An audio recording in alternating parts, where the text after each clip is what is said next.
So, Brad, Skunk Watch 2026, quick update for everybody.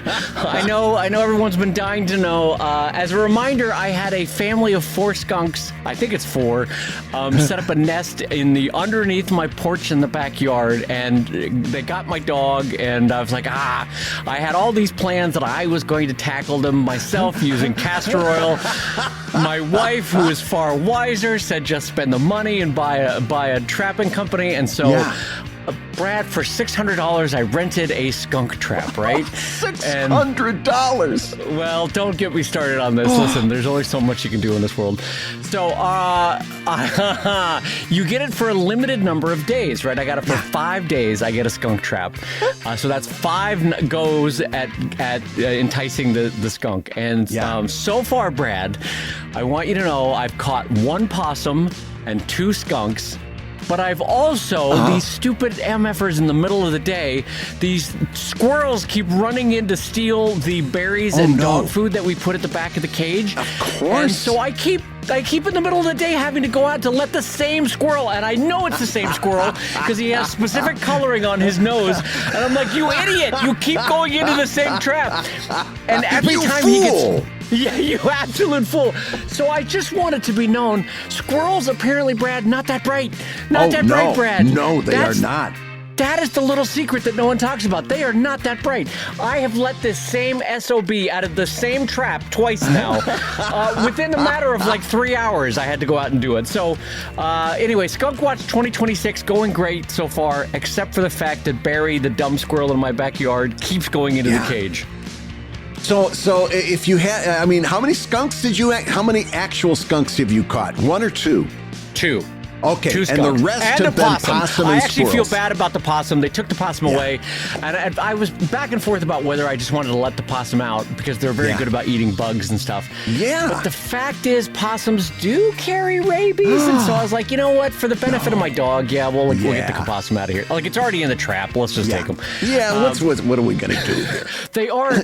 I don't know if anybody, especially not in North America, folks that have not seen a possum up close, they are freakish little monkey hands, and they're one of the few marsupials, I think, in North America, and they are just freaky little animals. They've got really those little looking white heads and those long snouts and a lot of teeth. When a possum opens its mouth, it's a little bit shocking because they look a lot more aggressive with their mouth open. With their mouth closed, they're a cute little, almost like a big mouse, maybe a little happy little mouse. Oh, look at that guy! He looks very cuddly. They look like a big, slow-moving dumb mouse. Actually, yes. Yeah. But they open that mouth and they're a horror show. Yeah. And he opens up his mouth and it's like, holy cats! Who let Jaws in? Yeah, they are not good-looking animals. No. Unlike raccoons, which are very cute, and actually unlike skunks, which I went up close. I'll send you a video of it. I videotaped the skunk as it was in the trap because I was like, I wanted to confirm, so I snuck up on the skunk and held my camera to the cage just to make sure there was a skunk in there. And he's looking at me, and by God, they are cute little guys, but they are just thermonuclear weapons when it comes to their stink. Do you know that there are people who keep de-skunked skunks as pets? Yeah, I mean, they seem very cute. Yeah. They're very pet-like. I kind of get it. But I'm really hoping I have one more night with the cage, Brad, and I'm really hoping that we can catch one more because I a little bit suspect that we didn't get all of them. Yeah. With the 2 that we got. And so on that note, Kang, I'm going to say hello, everybody, and welcome to Comic Lab, the show about catching skunks and making comics. And making a big stink from making a living in comics. I'm Brad Geiger, the author of the Webcomics Handbook and the creator of Evil Inc. And I'm his pal, Dave Kellett, cartoonist of Drive and Sheldon and co-director of Stripped. And this week's hour of comics advice is made possible by your support at patreon.com/comiclab. So Dave, let's talk comics. Let's talk comics, my friend. And we are in the middle of the summer season where we've got Comic-Con is behind us. Worldcon is ahead of me for the Hugos. The Silver Rubin Award from my Silver Rubin nominated friend Brad Geiger is up ahead at the NCS show. But before we do anything, Brad, we've got a big show to go over today because you want to talk about churn rate, my friend. Churn rate. I may have been putting a little bit of extra time this summer into looking at my business from the way like actual business metrics work. And I've been doing a little bit of research on that regard. And I've become a little bit fascinated with churn rate. Part of it was I was listening to an old show. By the way, you and I are a delight.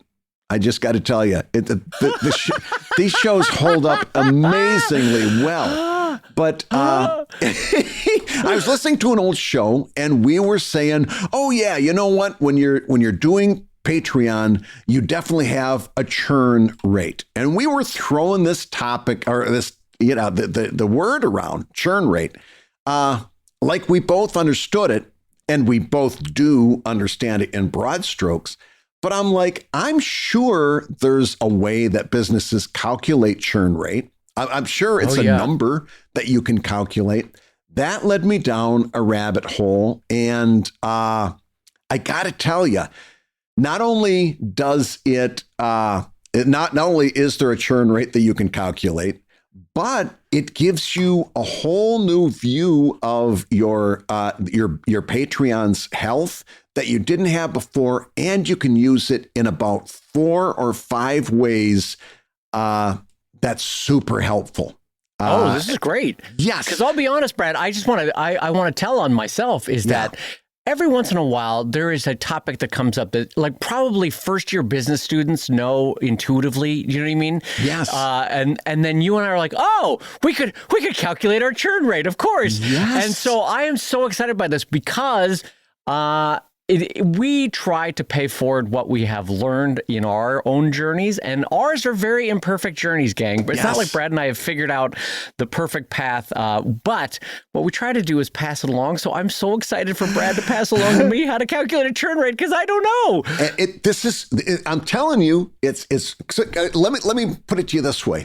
You and I always, in fact, if you listen to Accountability Pals, the special pro tips shows that we've been doing this year, you and I are judging our Patreon on very simple metrics. Did the number go up? Right? Did my total number go up or go down? And we're going to record accountability later on today.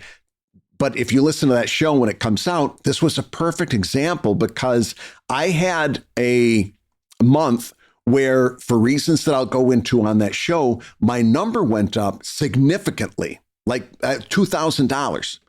But my churn rate also went up to an extent that was troublesome. Okay, so if I was just looking at that number, I'd say, oh, I had a great month.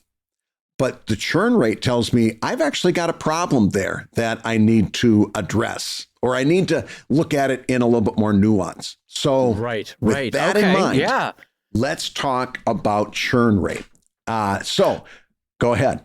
Oh, I was going to say, before we go into how to calculate it, do you want to try to define it or describe the overall idea of what we're looking at here? Because I can imagine people, and I'm going to paint with a really broad brush here, just are not familiar on a day-to-day terminology of what a churn rate is. Right. And the way we've been using it on the show has been a little bit loosey-goosey. So it's a really good idea to kind of start with a definition. And that is, in broad terms, it's the percentage of people who are leaving your Patreon every month. Any subscription-based company, any subscription-based service have a certain percentage of people who are ending their subscription this month. Right. And that percentage is your churn rate. And from what I was looking at, for most garden variety businesses, they want to keep that churn rate under 5%. So let's just make my simple monkey brain math work here. If you've got 100 people on your Patreon, you want to keep it to less than 5% leaving. Is that less than 5 people leaving? Listen, my monkey brain already messed it up, even with simple numbers. But does the churn rate, does the concept of churn rate also include how many people are coming in, or is that a different rate and a different number? In other words, it's much more complicated than just saying 5 people leaving, because you've got to accommodate the people who are coming in. Right. And that's where the calculation, and I'm going to give you 2. I've tested them out using my own numbers, and they all come very, very close. You're going to want to go with the second one. I like the first one. And if you set it up in a spreadsheet, you can do this very easily. I've got a spreadsheet all set up now with this stuff. Oh, great. Great. So I just plug in numbers and it does all the math. But what we're going to do first is we're going to capture the numbers. And to give you the numbers that you need, what you need is go into your Insights tab on the Patreon dashboard and set out any 1 month, like June 1st to June 30th, 2026. Okay? Okay, Brad, so I'm on the Patreon now for Drive. Can I ask you, and I'm on the Insights page, which is it's coming from the left tab. It's about 4 down is Insights. Yep. So then it presents me with 5 tabs across the top: membership, earnings, posts, surveys, and traffic. I'm clicking on membership, Brad? Yep. Click on membership first. Okay, click on membership first. Yep. Okay, go ahead. And then I go down to monthly for active members, or what do I click there? In that little drop-down box at the upper left-hand corner, click on that and pull down to custom. Custom, right. Okay, yep. Bing, bang, boom. And now let's just do like June. So do 6/1/2026 for the beginning date and 6/30/2026 for the end date. So what we're going to do first is you're going to hover your mouse over that line chart where it begins on 6/1. Oh, okay. Yep. And you're going to look at this. Yeah. And you're going to write down the number of paid members you had on June 1st. Okay. Yep. Now, do the same thing with June 30th and write down the number of paid members you had on June 30th. Now, go back up to the top in that gray bar where it says new members, right? Yes. It should say have a huge bold number under new members, but underneath that, it's broken up into a certain amount are paid and a certain amount are free. Take the paid number of new members.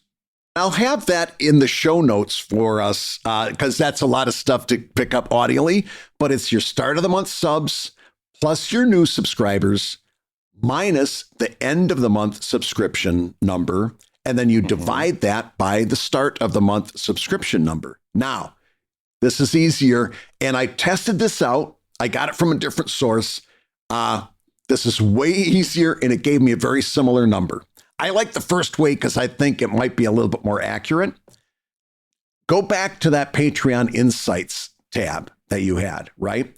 And as you were showing me, or as you were telling me, on the right of that gray bar, it says canceled members, right? Yes. There's a big, heavy number there, very big. Underneath of it, it has that number of paid members that canceled. Right. Yep. I see it. Yep. Take that number, divide it by the number of customers or subscribers you had on July 1st. In other words, the beginning of the month subscribers when you hovered your mouse. So take the number of canceled members in the little gray number underneath for the number of paid canceled members. Divide it by the number of subscribers you had at the beginning of the month. So now, for example, just to give you an example, my churn rate in January was 5.4%. February, 6.24%, right? Even higher than what you just said. March, 5.5. The next month, 5.09. The next month, 5. And this past month, 5.85, which tells me that my average churn rate is 5.5. Little high. I want to get that down, but it gives me a much better indication of my overall health than even that one snapshot of 1 month. Right. I listen, I am not a statistician and I'm not a mathematician, but I have a supposition that I would like to put to you. Yeah. And I'm sort of curious about if you think this may be the case.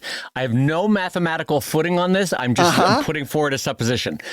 Do you think because we have a comparatively small number of people, by that I mean most Patreons are in the 500 people to 2,000 range, right, that our churn rate will be higher than a corporation who's pulling from a pool of 100,000, 200,000, 400,000 people?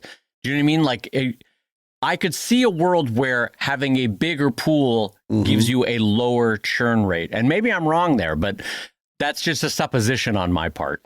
You'd have to bring a statistician in to really answer that question. My answer to that is whenever we're dealing in percentages, is to address this kind of thing that you're talking about, right? Right. It's to remove the specific. Yeah.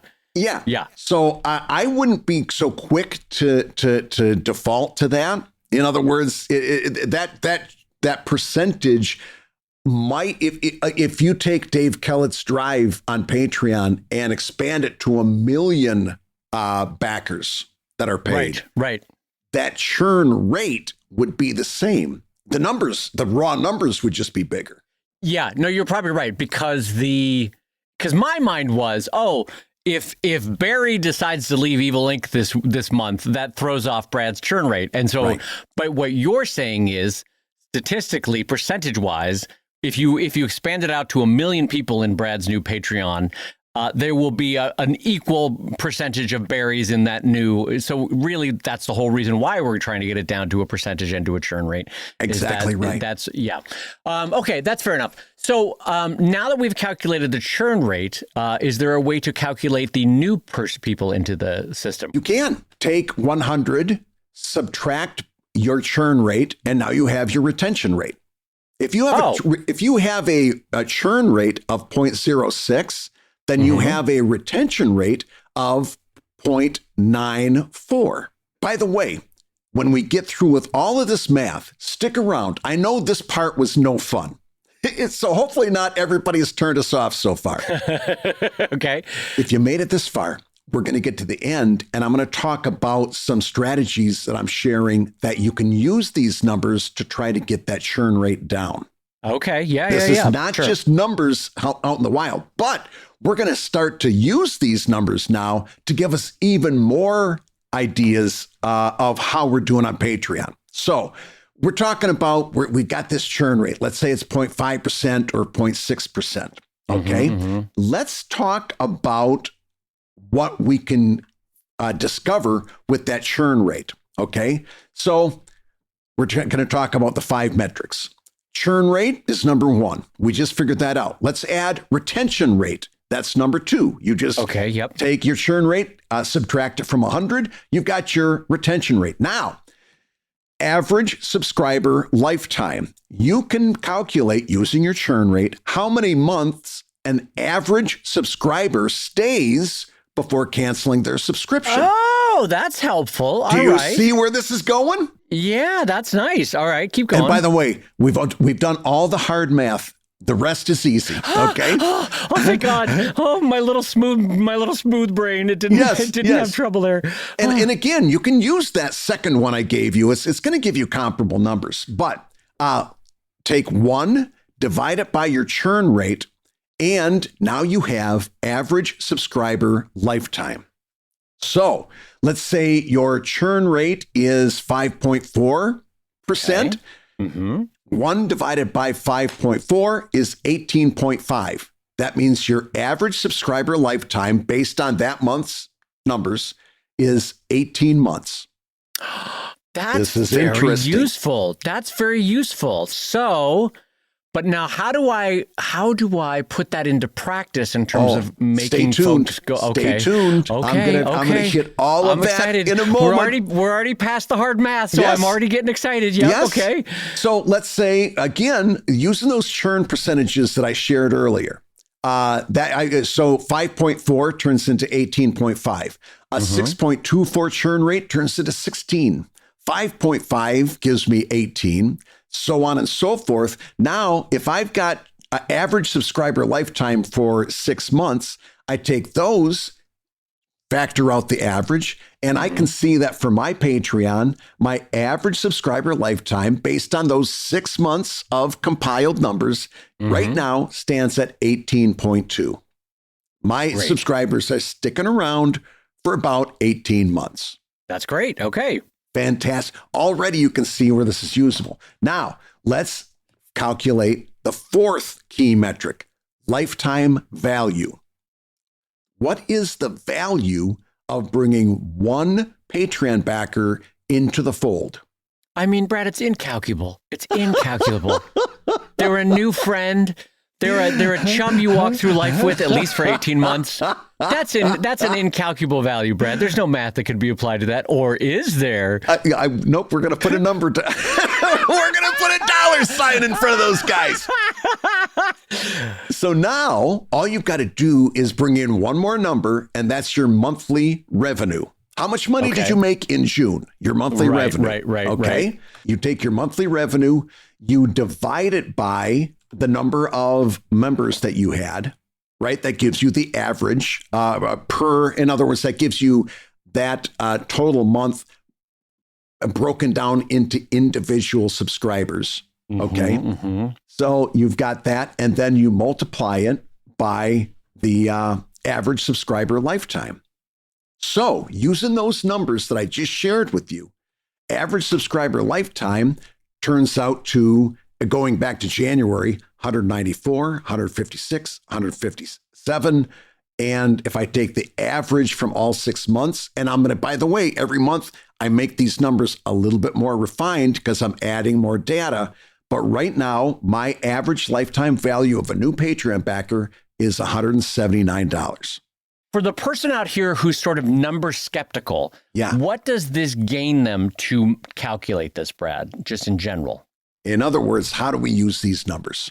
Yes. Right? Yes. Number one, first and foremost, it was an eye-opener to you as it was to me, especially if we take that 5% benchmark, which again, there's no such thing as one size fits all. So, it's a little bit arbitrary to assign that 5%. But if we use that 5% as a metric, both of us found out that for certain months, we weren't doing as good as we thought we were doing. Right. Because you were looking at your end number. I was looking at my end number. But unless we look at churn rate, if we're losing more people than we should, then over time, unless we correct that, our numbers are going to go down over time. Right. Okay, so it is. Okay, so things that I have learned from this conversation that are already helpful to me is that my churn rate is a little bit higher than I should be comfortable with, something I didn't even know I needed to be concerned with. Yes and no. That's just 1 month until you go back and calculate and do the historical. Yes. Because it's that same idea of the blind man standing next to an elephant. Right now, you're next to the elephant's knees and you think it's one thing, but you've got to take the reading from January and February and going back as far as you want. Yeah, and Brad, listen, extending that metaphor, who knows what part of the elephant I just grabbed? This could be a very interesting experience for you. Brad, that ain't his trunk. I don't know what I just grabbed. I want to caution you against just taking 1 month and saying, everything is ashes and you're woe. right. You're right. Because I got to see the forest for the trees here. Is that I've just grabbed very selectively one random month out of the overall 10 years that I've been on Patreon. Yeah. So yes. But so I will go back and historically look at this and I'll see, if nothing else, it's interesting to me that this is at all trackable on a bare bones level. Like I kind of never knew I could track this, just being naive about it. I had a sense of what it was, but not really. And I had no sense that there was sort of an industry standard of, hey, listen, you want to keep it below 5%. Yeah. But this is also informative to me because you know how literally every company has a metric that there is an expense that they are willing to spend to get a new customer. And now I see what the math is because they are willing to spend $70 to get a new customer because over the course of the 18 months, say that they will be with Brad Geiger, they'll bring in, what was it, $170? $175. Yeah. Right. So there's a thing called customer acquisition where companies spend to get a new customer. And it's because they know that customer will bring in a lifetime of X value for the company. Yeah. And it's also why companies go out of their way when you call in to complain about your cable bill that they will lower it for a while because the retention is so much more affordable to them than to get a new customer acquisition. Right? Am I right in saying that? And the amount of money that they lose in a discount is less than the money that they would spend in bringing and onboarding a new customer. You're absolutely right. because they have to reach out to, X times 10 number of people to get X. And so, and so they have to spend on advertising, spend on enticements, spend on all sorts of stuff to get a new customer. So, yeah, this is really informative to me, Brad. Thank you. That's exactly why Patreon has been, over the last 2 or 3 years, has been adding more and more things that I think is called autopilot.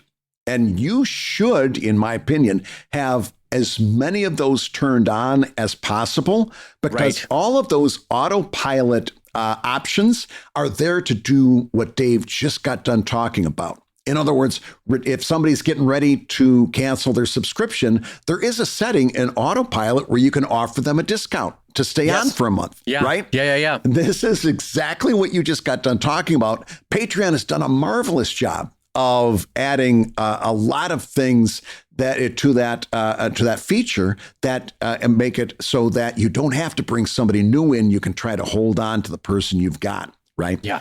So and I haven't turned on. I highly recommend it. Yes.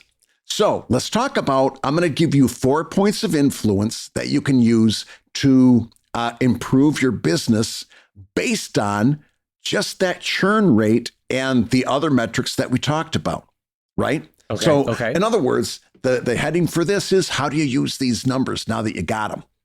Yeah, exactly. Number one, and I always got to say this because what we're looking at is, how do I keep that churn rate under 5%? Mm-hmm. The first question you got to ask, and this is the standard I hold myself to, and I think you should hold yourself to it too. First thing you got to ask is the gut check question. Am I doing a good job? Am I doing the best comic I can do? Am I giving my Patreon backers what they want and what they deserve? Am I doing great at this? Or are there places where I could improve the quality of my comic, improve the quality of my rewards? Am I offering value? Am I delighting them? Am I surprising them? The first point of influence towards getting that churn rate down is the gut check question. How can I improve quality in the quality of the comic, the quality of the rewards, and so on? Now, let's talk about the other stuff. Number 2, onboarding. I have taken a complete refocus my emphasis on onboarding. In other words, first impressions last. Okay? That first month that your new Patreon backer comes onto your Patreon should be filled with delight. And that is the welcome note, that pre-programmed welcome note that you send. I always suggest putting a free digital gift in there to that end. But I'm going to suggest you go even further. Take a page out of Dave Kellett's book and consider sending a Bonjoro message. Right? We talked, you go way back to the early Comic Lab. We talked about Bonjoro. And that's when you send a video message to a new Patreon backer, right? Yeah. And I have to say, it has one of the most, one of the highest delight rates of anything I do. People love it. Yes. They flip and love getting those messages. 1 out of 20 people are like milk toasty about it. They're like, yeah, no big deal. But the people that love it, they absolutely flip over it. And I can tell it means a lot to them. Yes. Yeah. So consider Bonjoro. Patreon sends you a message as soon as you get a new Patreon backer.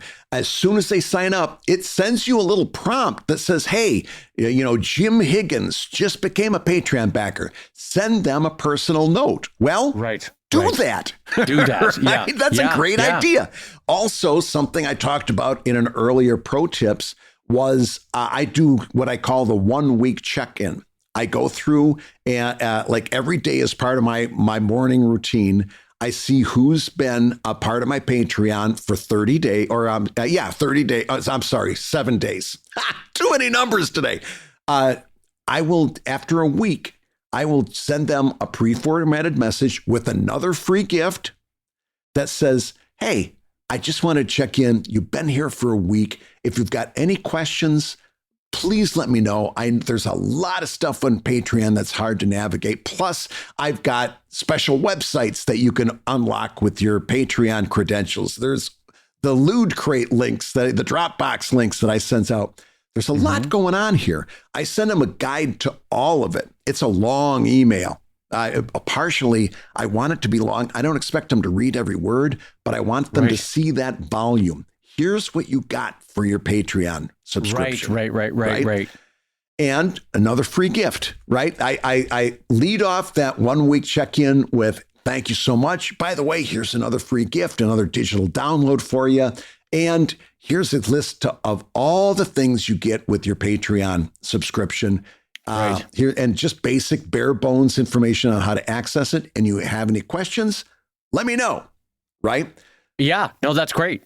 And that kind of outreach on Brad's part, I'm not as good at, and I'll be honest about that. I'm not as good at, but I can tell from everything that Brad says about the passion and the excitement of his community that is effective. It works. It keeps people on board. It also is a guiding hand for them in the, let's be honest, somewhat confusing world of Patreon when you first join. So I can't recommend what Brad's doing enough. Yeah. And believe me, if you need any hints on that, become a Patreon backer to somebody. I just became a Patreon backer to somebody over the weekend because I was like, I need some new stuff in my little Patreon feed here.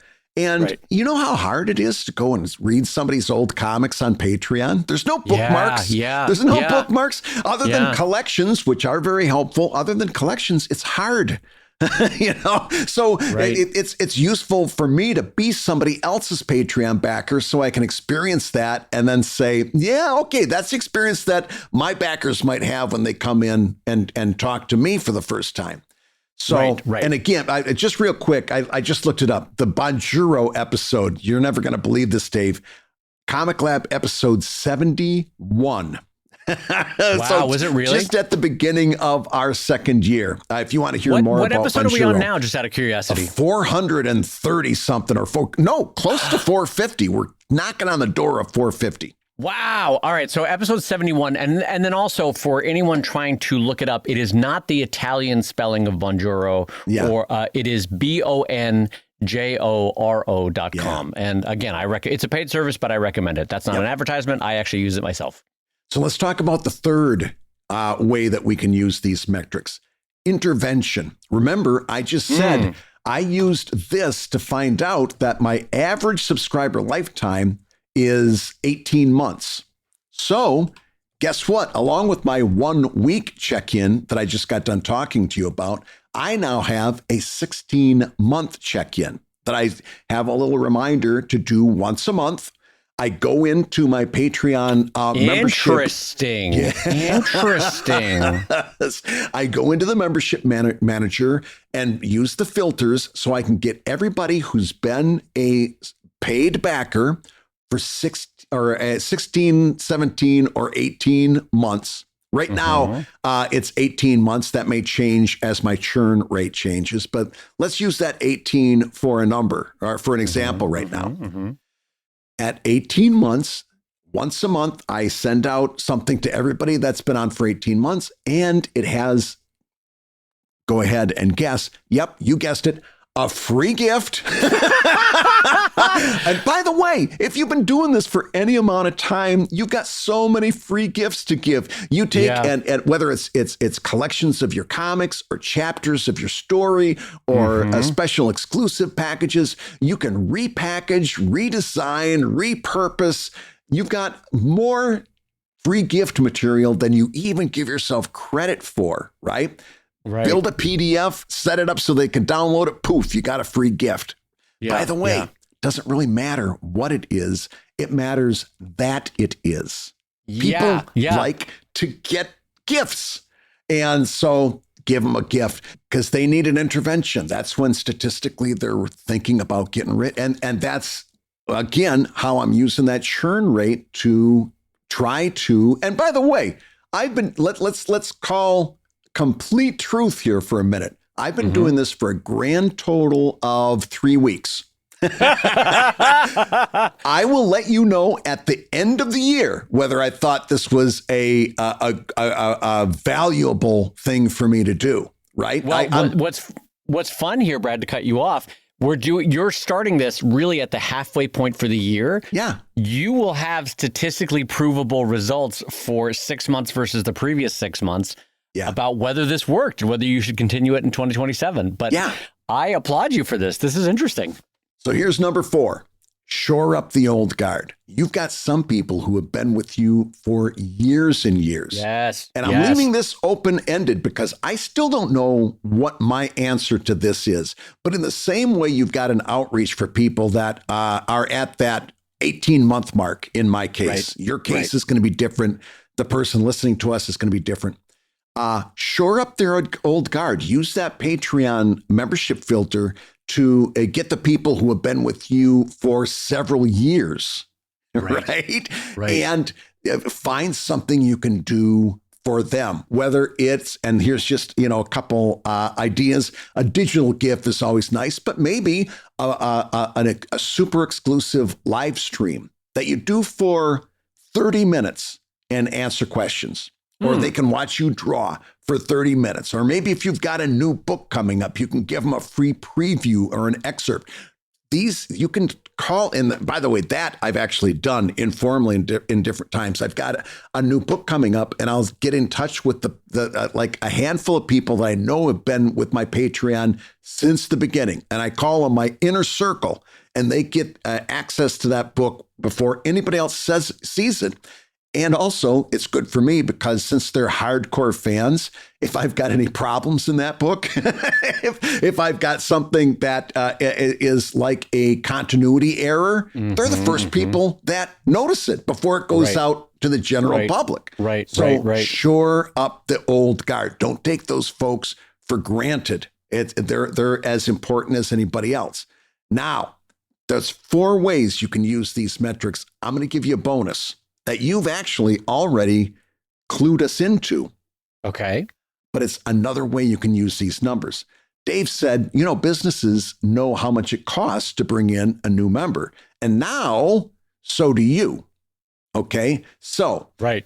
Let's say, for an example, and Dave and I don't recommend paid advertising, but let's say you're getting tempted. Let's say that new replacement for Project Wonderful, comicad.net, has your attention and you're like, I might want to experiment with that. Well, now you can tell very quickly whether that's something you should put money into or not, because you can set a limit to yourself. Let's say it's $175. I've got $175 I can put into this. If it brings me in 2 Patreon backers, it was worth it. 1 Patreon backer, maybe not so much worth it. It's a push. 0 Patreon backers, totally not worth it, right? Now you have a metric. If you want to do paid advertising, you're not just shooting into the dark and saying, oh, gee, I hope this works. Maybe it works, maybe it doesn't. And then you look at those happy, slappy statistics they give you. Oh, look at how many times your ad was seen, and you're supposed to be happy about this. You can, and I pair this up with tracking links that I get through Shortio to see who's actually coming across and going to that final destination. You can tell, hey, am I spending too much money on ads? If it's over your benchmark for 1 Patreon backer, then yeah, you're spending too much money. Here's another way, and this is much more to what our listeners are going to be doing. I want to do a comic convention. And as our Patreon backer, or as our listeners have told us time after time after time, they want to do comic conventions for promotion. Well, guess what, pal? You just found a $sign for that promotion. If you're spending $2,000 on a convention, and let's say your new Patreon backer lifetime value is $200. Let's say you've made $500 in sales, net profit after you've subtracted your costs.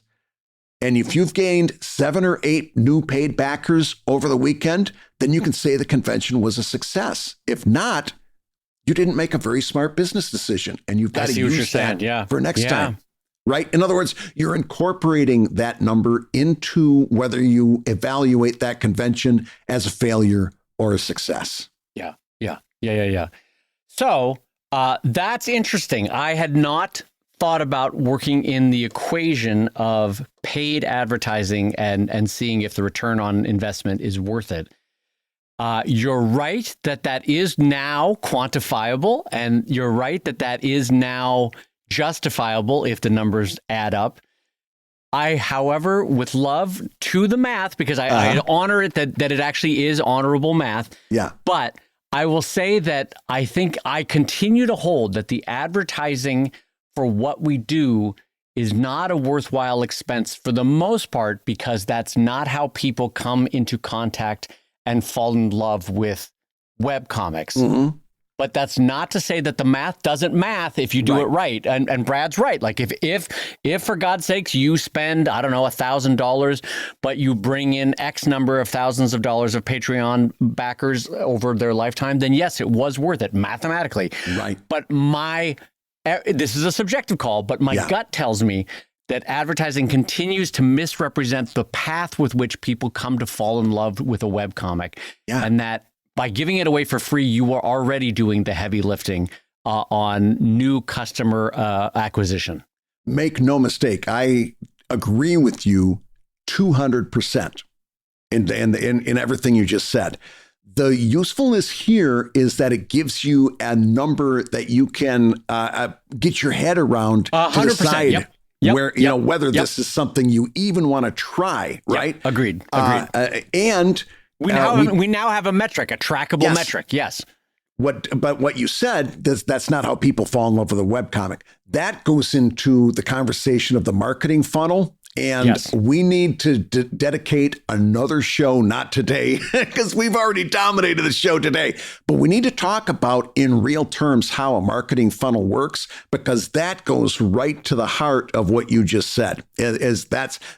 Buying ads is not how somebody falls in love with a comic. The marketing funnel is a much better reflection of how that process works. Absolutely. And so both Brad and I, it sounds like we both agree that yes, now you can math the math to figure out the return on investment for advertising. Would you, if you wanted to walk down that route? But both of us agree that literally you're already, quote, spending by giving away the comic for free in order to acquire new customers for Patreon and books and Kickstarters and Comic-Cons. So yes, we're in agreement on that. But Brad, in general, I want to say thank you. This has been really eye-opening and illuminating.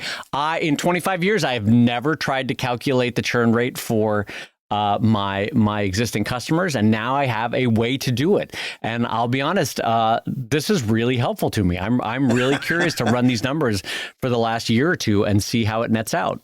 Well, I will put because I know it's kind of hard to have somebody speak those numbers and then you're trying to write them down. I'll have all of those equations in the show notes. I'll have all of this charted out for you so you can hopefully do it a little bit more easily, because that is part of it. You can set up a spreadsheet just like I did, so that like at the end of every month, I'm really only looking for 3 numbers or 4 numbers, including my monthly total. I put those in and the spreadsheet does all the calculations, and it makes it much, much easier. Yeah, I was going to say, once you've set up the spreadsheet, it's really just a matter of plugging in numbers and you're not reinventing the wheel every month. Yeah.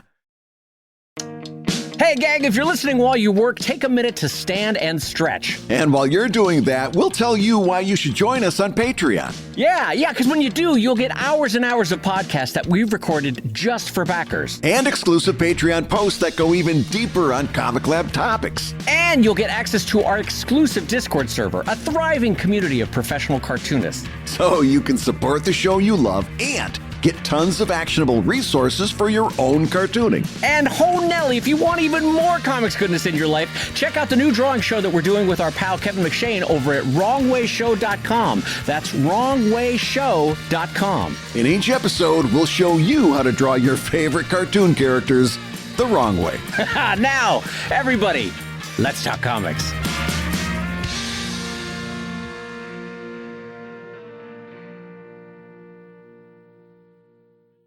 So, Brad, on that note, I'm going to jump us into our first update for the week, because speaking of plugging in numbers, sometimes when we're doing the drudgery parts of our business, we need a little something to pick us up and get us moving. Yeah. And in the past, I have talked about how when you need to draw quickly or you need to get a little more pep in your drawing, one way to do it is to put on video game music for boss levels. You know, like if you can think of like Mario, for example, dun, dun, dun, dun, dun, dun, dun, dun, dun, dun, dun, dun, dun, dun, you know, that kind of thing. Any kind of music from a video game that pumps you up intentionally because it's a boss level or some kind of leveling up music, that kind of thing. And you just draw a little bit faster. Brad, I've unlocked a new secret. This is my pro tip for the week for everybody. Fantastic. Brazilian carnival drum music. Seriously. It's got to be Brazilian, got to be carnival, got to be just drums. The drumline music from Carnival, you know where the famous Carnival parades where they're going down any main street, you know, Sao Paulo or anything. And it's a huge parade and there's like drum lines of like 100 people. Yeah. And they're playing this incredibly fast, manic music and everybody's butts are shaking. You know, it's Brazil. So and they're all going down the street. You put that music on when you need to draw fast, Brad. Holy hell, your pen will move so quickly, Brad. You will find yourself drawing a comic in 9 times speed. It's amazing. Yeah. Well, if you see the costumes that are worn during that parade, you understand why those drums have to be fast. So one thing I love about our friends in Brazil, they're either having sex or making music about having sex. Yeah, you know that old joke that dance is a vertical expression of a horizontal desire? Yeah. That's absolutely the case with Brazilian carnival music, 100%. And the horizontal is optional. Exactly. Sometimes it's right angles, sometimes it's triangles. You don't know. There's sometimes it's in one big circle. Yeah. It's isosceles. Yeah. So anyway, so that's my pro tip for this week. Brazilian carnival drum music. Just try it. I swear to God, you will be drawing so fast. That's my first update for the week. The second update, I want to remind everybody, in just a couple of weeks, Brad and I and 3 fantastic panelists will be featured over at the Comic Lab live panel talk at the National Cartoon Society in Columbus, Ohio at the Billy Ireland Museum. You can come out as a non-member of the NCS by buying one of the $100 passes that gets you all the talks and the cocktail hour. I think it's $100 over at National. I think it's $100. It's not expensive. It's not that bad considering you get all the talks. Mm-hmm. So come out and join us. National Cartoonist Society over at nationalcartoonists.com. We'll have all the details. Yeah, it's going to be a good time, and we're looking forward to seeing you there. Also, we got to talk about, we've got some calls on the Comic Lab Confab line, and that time I did do the Midwest, the Comic Lab Confab line, and we heard from Zachary and Mark from Alaska. Thank you so much for your kind remarks and for sharing your thoughts. And Dave, if anyone else wants to call up the Comic Lab Confab, what's that number that they should call? Brad, that number is 1-609-379-3520. Go ahead, say your whispered part. 1609 Dry Elbow. We're the ELB 0. Yeah, totally intuitive. No one needs it to explain to them, Brad. You have created a system that's 100% intuitive. ELB 0. That's right, gang. You wait. Are you? This show is coming out after Comic-Con?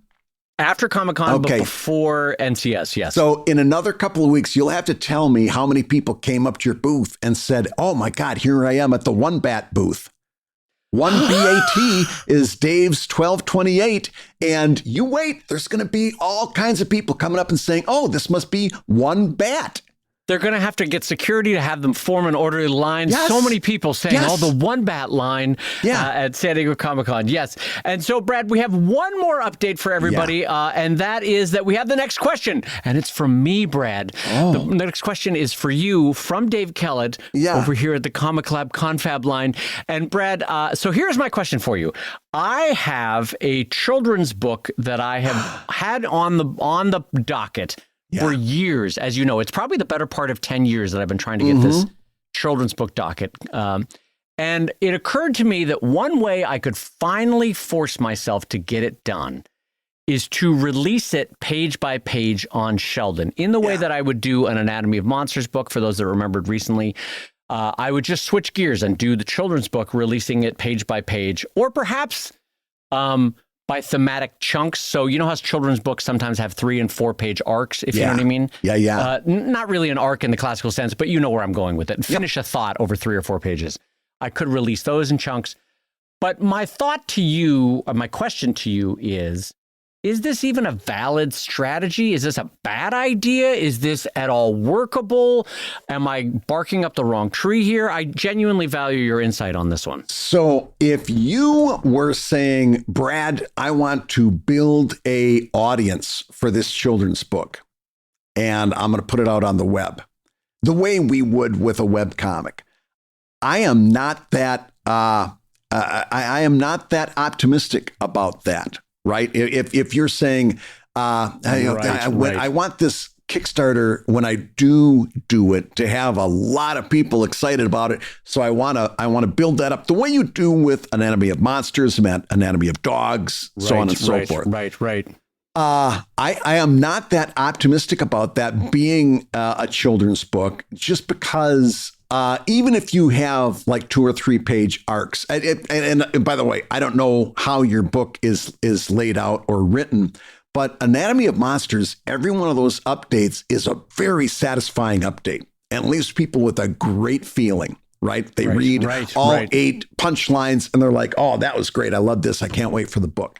I don't see a children's book being like that. And mind you, in my mind, I'm seeing Dr. Seuss, and like Tuesday's update would be 1 fish, 2 fish. Yeah. Okay, tune in next week and I'll finish that thought. Oh, guess what? It's Thursday. Red fish, blue fish. See you next week, everybody. You know, I don't see that happening. Even if you do 3 or 4 pages at a time, I don't see that happening. Having said that, I think this is a great idea for a number of reasons. Number one, you said the magic words. I've been trying to get around to this for years. This is the only way that I'm going to make it happen. It's the only way I can force myself to build the time into my studio time that I can make this happen. And so, number one, that's the number one reason that I think it's very good. Number two, you've already established a precedent with your Sheldon readers that every now and again, you're going to pull something like this, right? Every now and again, instead of Sheldon, it's going to be a couple months of anatomy comics. And every now and again, it's going to be this other thing, because at this point in your life, Sheldon is exactly what you mean it to be or need it to be.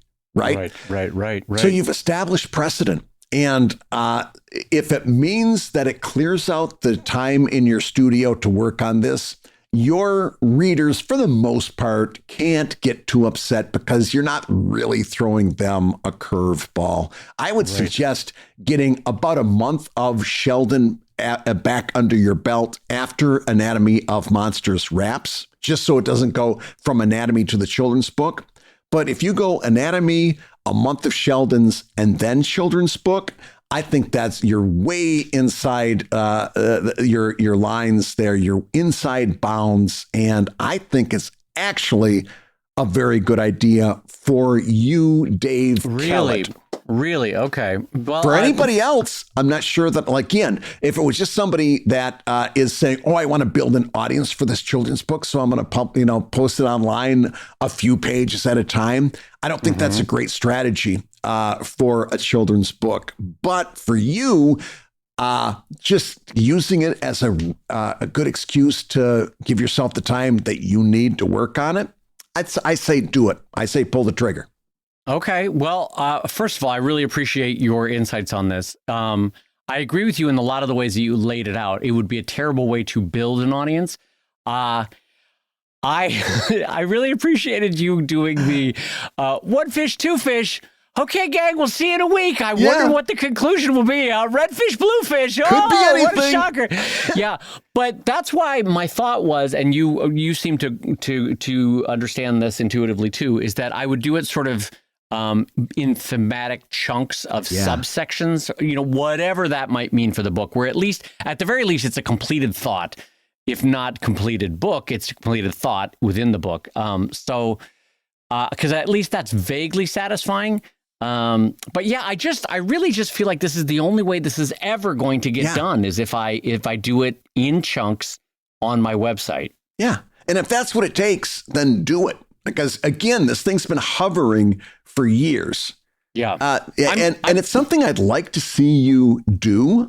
Partially because we get this question from time to time on the show. How do I use the webcomics business model to market a children's book? We have that question from time to time. The answer is, this is the one time that we tell you probably need to work with a publisher.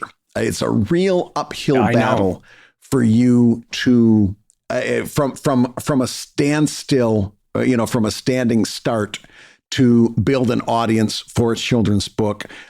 Dave's somebody that he can go to his Sheldon audience. They may not like this for this month, and you get some grouches from time to time when you put the anatomy books out page by page. Oh, absolutely. On your website. Yep, absolutely. Yeah. But for Dave, who's got a little bit better ability to absorb that into his business, that's one thing. For most people, and possibly for Dave when the time comes, going through a publisher that that can help you reach those audiences is kind of the way to go. But it kind of is. But I more just in broad strokes, I just want this book to exist after 25 years of cartooning certain ways. And I know you do, like I do, want to scale new mountains from time to time. Like it's one of the reasons why we do the offshoot projects of this or that is we just want to, you can get tired of doing a project for 25 years. Yeah. And so it's nice and it's invigorating to do something different. It's also nice when I go to my grave eventually to have said, well, I tried to do a children's book and it was, it's one other notch on my belt kind of thing. Yeah. You know?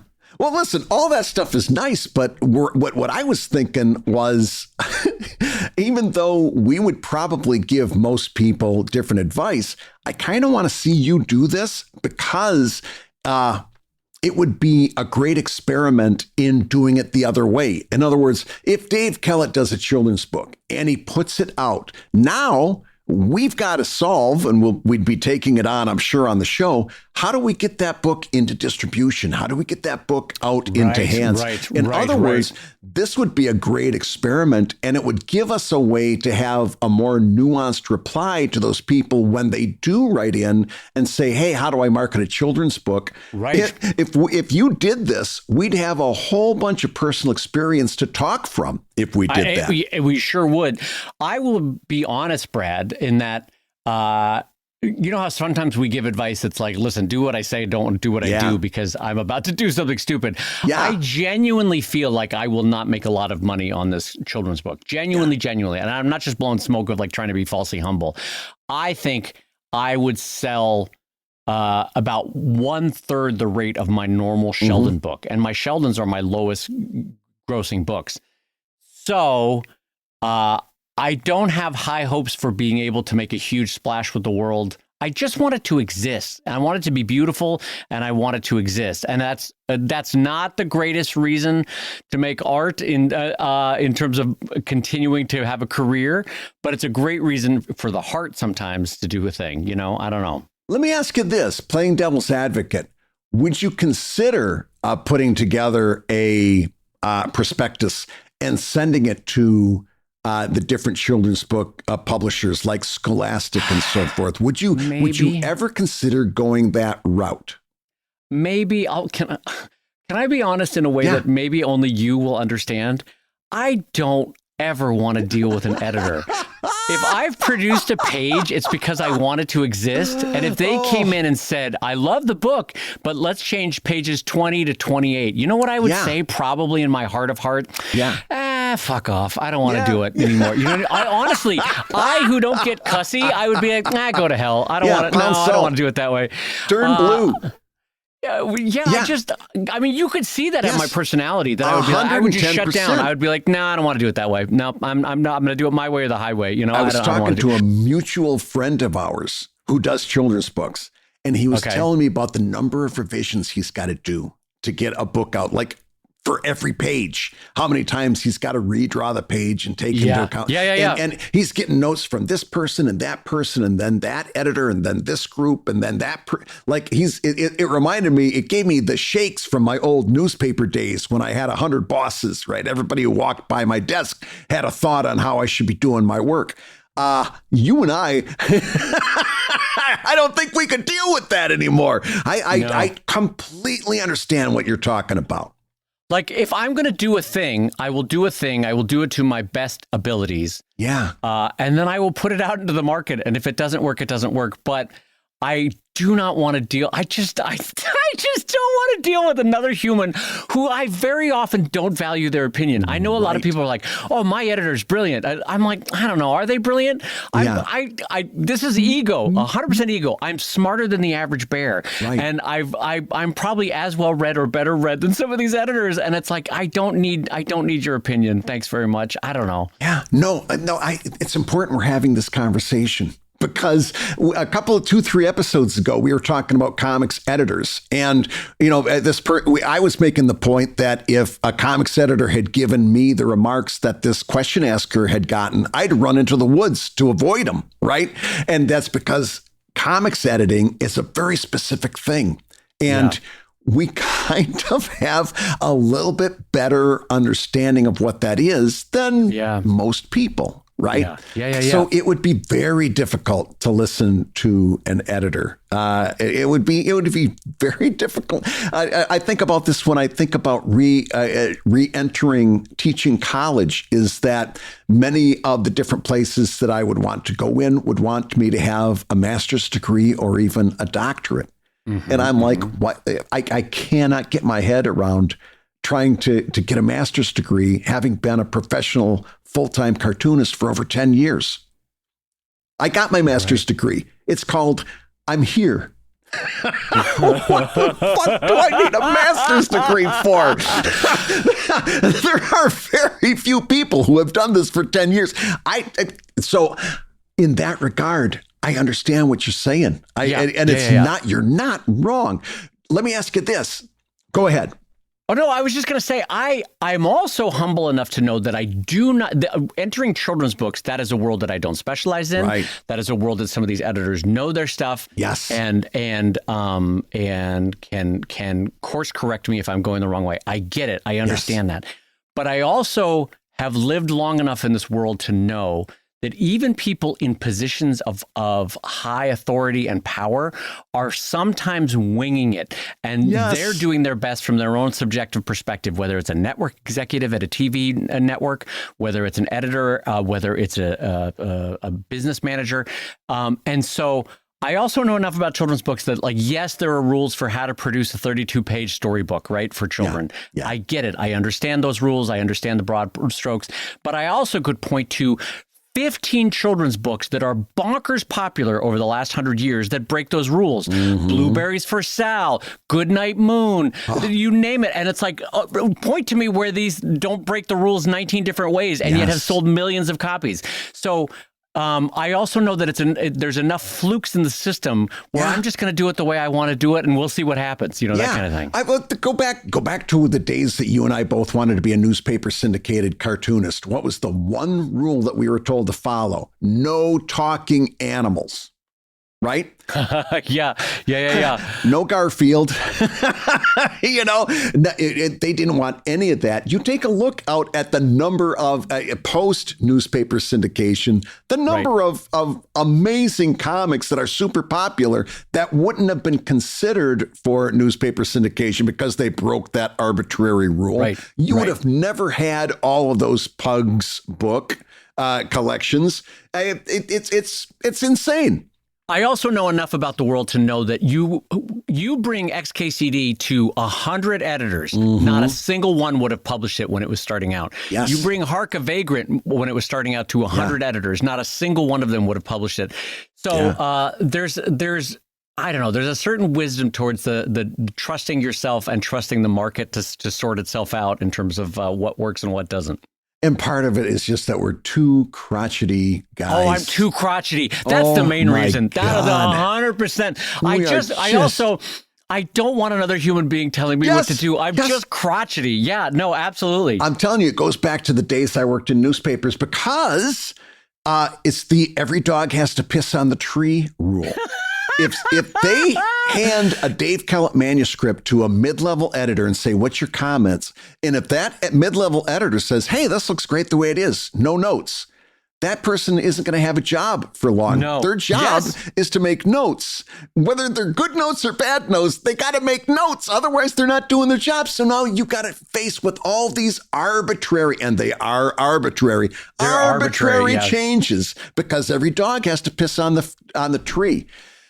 That brings me to my next question. If you get this book kickstarted on a lark, just because I know that it's a long shot, on a lark, you take this finished book to one of the distributors. What would you say to that? Like, here's this book. I kickstarted it. It's all done, ready to go. Got an audience. Scholastic, take it and run with it. What do you say? Yeah. No, if they did it, listen. In a blue sky world where an editor said, oh, hey, I saw that book that you kickstarted and I got one at Comic-Con and I love it. We'd love to pick it up with no changes. In the blue sky world where that happens, I'm sure, of course, I would let that happen. In the same vein that like when Drive is done, I will 100% follow Jeff Smith's lead and sell it on to somebody when it's a finished product and it's done. And if somebody wants to pick it up and do a hugely mass market thing with it, that's fine by me. It really just comes down to no changes in the same way that like, I think Scholastic wanted Jeff Smith to take out the bar. What was the scenes they wanted out? The bar scene, drinking beer, or there was something else that they wanted. Story. They wanted him to remove, and he was like, "No." He told me once that they had 2 edits, and he's like, "Nah, never mind." And they're like, "No, we'll take it. Like, provided a publisher would take Drive as is or the children's book as is, I would publish it. But what if they wanted to make it in color? I would also do. And I'll tell you why, because once it existed in the format that I envisioned it, there's a part of me actually I actually kind of want to do Drive in color when it's done, much like Jeff did with Bone. It's funny how much I'm mirroring Bone, even though that's a very different story. Yeah. I think Jeff's a genius in how he handled his career. But I'd be okay with color. But I wouldn't be okay with changing story points, do you know what I mean? Or changing artistic things in it. But so, the way the story was drawn. But anyway, that's just a fascinating insight of what we would change or wouldn't change. I mean, if someone picked up Evil Inc., would you take it with changes? No. I honestly, and I don't have the parallels to you. Like it's already in color, right? I wouldn't accept story changes. The most I could see is writing like a new introduction to the story itself, like a better on-ramp to the Evil Inc. universe than I had, which, and not for nothing, I thought that was pretty good. But I could see them saying, I need a new on-ramp for this. I could see that. Aside from that, no. And also because I look at this thing as a finished piece. This is done. And partially, and it comes from you and I being comic strip guys and doing a new strip every day for several years, right? Every week we had 5 or 6 new comic strips. You get a mindset being a comic strip person of once it's done, it's done. I'm on to the next thing.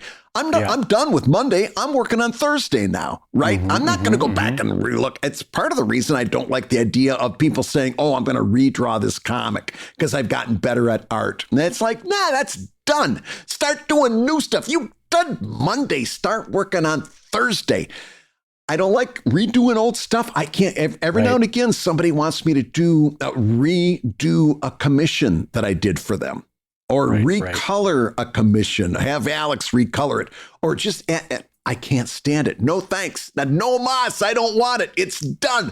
That was Monday. I'm working on Thursday. So no, the answer to me is no. If I ever offered it up to, and by the way, nobody's looking for Evil Ink for mass distribution. Nobody's looking for Drive either, or my children's book. So like, I'm also humble enough to know that no one's looking for it, and that's fine. Yeah. And part of it is how we built our careers. That's okay. We found a way that we could do a lot better than we would have if we would have changed what we're doing for that mass market distribution. Not everybody. I think Jeff was a special case where his core audience transferred over to a mass market very nicely. And part of it is because he just wrote a really good story. It just happened too that he it's a beautiful story, beautifully drawn. Yeah. But also he happened to come along at the timing of an explosion of middle grade graphic novels and an explosion of YA publishing. Yep. So the timing was perfect. And he never could have predicted that when he was driving his car around the Midwest, selling out of the trunk to comic book shops. And so anyway, I mean, part of it is, Brad, I have learned a way to make my own little dent in the universe with my webcomic and with publishing at an inarguably small number of books for the overall publishing market. But I make my living, and most importantly, I'm incredibly happy, and I have an audience that loves it. Listen, in the grand scheme of life, what else could I ask for? So I don't want to not do what I want to do in order to sell more books, if that makes sense. Yeah. I don't know. In the grand scheme of things, it is true. What more could you ask for? I could see you asking for maybe one more thing in the grand scheme of things. And that is to do a podcast with a real handsome guy who you get to hear say these following words every week. You've been listening to Comic Lab, the show about making comics and making a living from comics. You know what? I will say this as a caveat. I get to make a podcast every week, but I would like to do it with a real handsome guy at some point in my life. That would be fun. Well, listen. I got news for you, pal. This is as close as you're getting. I ain't going nowhere. Listen, chum, this is the mug you're stuck with. I will say your hosts have been my handsome friend, Brad Geiger, the editor of webcomics.com and the creator of Evil Ink at evilcomic.com. And my perhaps overly picky friend, Dave Kellett, the co-director of the comics documentary Stripped and the cartoonist of Sheldon at sheldoncomics.com and Drive at drivecomic.com, currently nominated for this year's Hugo Awards. God, every week you do that to me where you do it after I've said your piece and I didn't get to mention that you were a Silver Rubin nominated cartoonist at the National Cartoonist Society. I'm so proud of you and I think you're doing great work. The Comic Lab theme song is used with permission from Andy Creighton at theworldrecord.net, and this episode was edited by the ever wonderful, ever whimsical Matt Woodard of Woodsong Productions over at www.woodsong.media. If you love Comic Lab, and we know that you do, you can rate and review the show on Apple Podcasts, and you may hear your review featured on a future episode. And don't forget to give us a 1, 2, 3, 4, 5-star review on Spotify, where we are burning up the podcast charts. And you can share your thoughts on today's episode on the Comic Lab Confab line over at 1-609-379-3520, and we may play your message on a future episode. Make plans to see Comic Lab live at the NCS Conference and Rubin Awards August 6th through the 8th. It's coming right up. And it's going to be in Columbus, Ohio. Go to nationalcartoonists.com for details. And Comic Lab is made possible by your support at patreon.com/comiclab. So we'll go ahead and say that twice. Patreon.com/see how handsome he is in person in Columbus, Ohio. Yes. Handsome.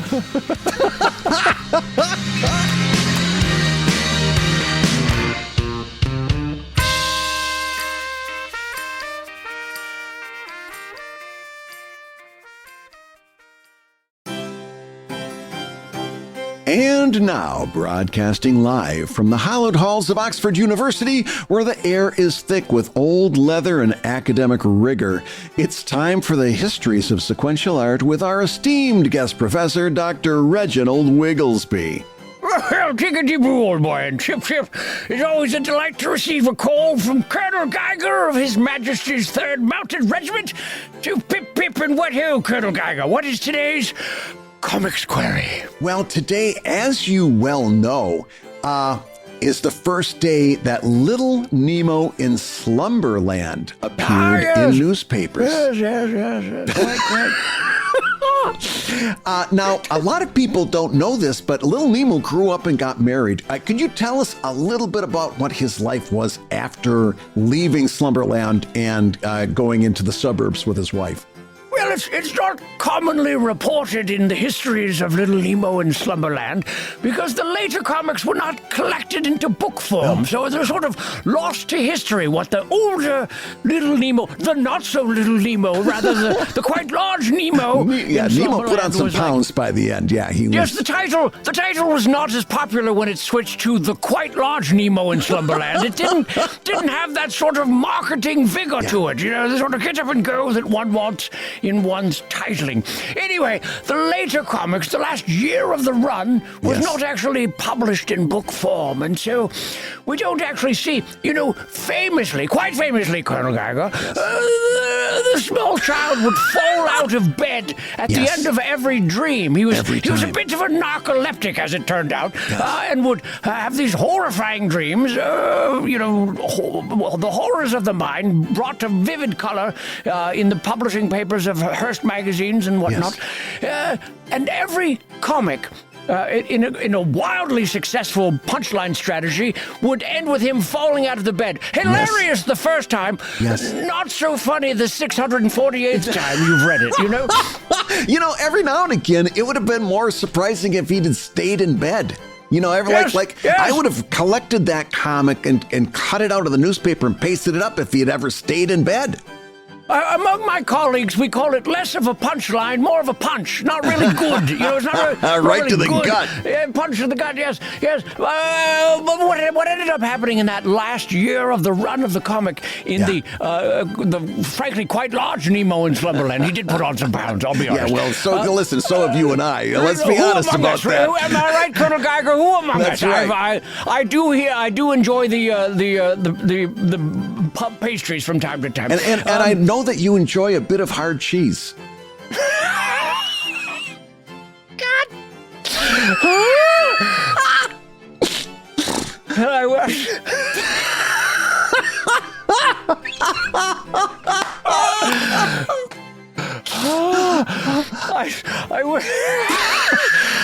I will say, old boy, it is in fact a bit of hard cheese, as it says. Yes, you're right.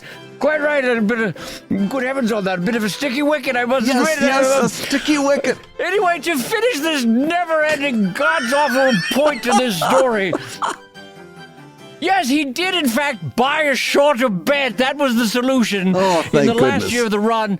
Didn't work. He ended up just sleeping on the floor like Tom Hanks at the end of that movie with the volleyball. I forget what it was called. Oh, that was big. It was not big. No, I mean, it was a very big movie, Castaway. Oh, God.